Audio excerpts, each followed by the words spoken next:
যৌথভাবে আমরা প্রাক্তন জাস্টিস মানিককে একটা লিগ্যাল নোটিশ দিয়েছি। তার যে ব্যবহার উনি একটা অ্যাঙ্করের সঙ্গে করেছেন একটা টেলিভিশনের প্রোগ্রামে, সেটা মানে আমরা কল্পনা করতে পারি না। একজন অ্যাপেলেট ডিভিশনের বিচারকের যদি এই ধরনের আচরণ হয়, এটা কি আমরা ক্ষমা করতে পারি? আমরা মনে ক্ষমা করতে পারি না।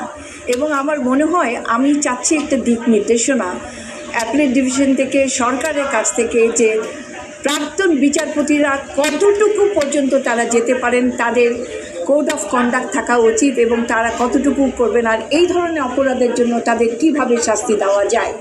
মানিক সাহেব শুধু ওই অ্যাঙ্করকে মানে ইনসাল্ট করেনি, পুরো ছাত্র সমাজকে উনি মানে যেভাবে ডাইরেক্টলি সবাইকে রাজাকার করেছেন। What right he has got. আপনারা নিজেরাই জানেন যে বিচার কার্য চলাকালীন অবস্থায় উনি কীভাবে এক একটা রায় দিয়েছেন।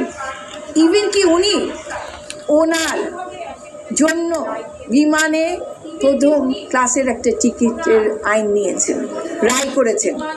এইটা দেখার পরেও আমি খুব কষ্টের সঙ্গে বলছি, আমার মতন একটা নগণ্য আইনজীবী হয়তো বলতে পারেননি, কিন্তু মিডিয়ারা ছিলেন, আপনারা একটু শব্দ পারেন নেই। একজন বিচারপতি তার টিকিটের জন্য বিমানকে ডাইরেকশন দিয়েছে যে ফার্স্ট ক্লাসে তাকে টিকিট দিতে হবে এবং প্রত্যেকটা বিচারককে দিতে হবে। এই জাজমেন্টটা আমাদের বিচার বিভাগীয় কোনো তদন্ত হয়নি, কিছু করে নাই।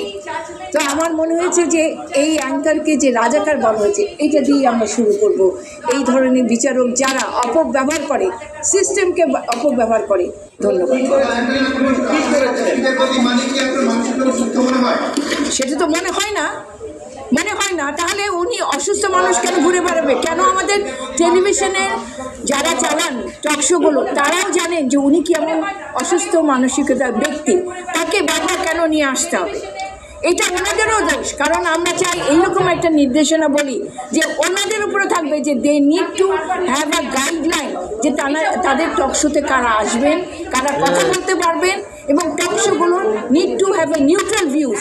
কিন্তু আমরা এতদিন দেখে এসছি, আপনাদের ওই যে পুলিশ আমাদের হাইকোর্টের সামনে মুখ চেপে ধরেছে, মনে হয় আপনাদেরও এরকম মুখ চেপে ধরেছিল।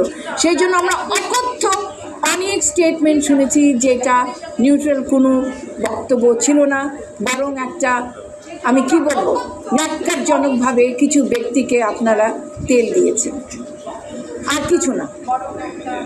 আমরা আপনাদের কাছে চাই যে আপনারা যা কিছু হোক না কেন, ফেস ইট। যেটা মনে করবেন বিবেকে আপনার মনে হবে যে এটা সত্যি বা ঠিক ন্যায়, তখন এটা নিয়ে কথা বলেন। কখনো অন্যায়ের কথাটা আমি আপনাদেরকে অনুরোধ করি, অন্যায় কিন্তু বেশি দিন থাকে না।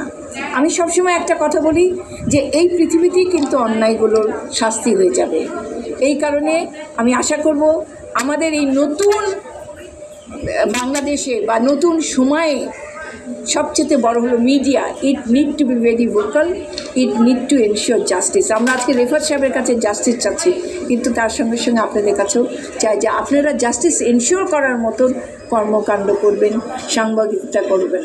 যৌথভাবে আমরা প্রাক্তন জাস্টিস মানিককে একটা লিগ্যাল নোটিশ দিয়েছি। তার যে ব্যবহার উনি একটা অ্যাঙ্করের সঙ্গে করেছেন একটা টেলিভিশনের প্রোগ্রামে, সেটা মানে আমরা কল্পনা করতে পারি না। একজন অ্যাপেলের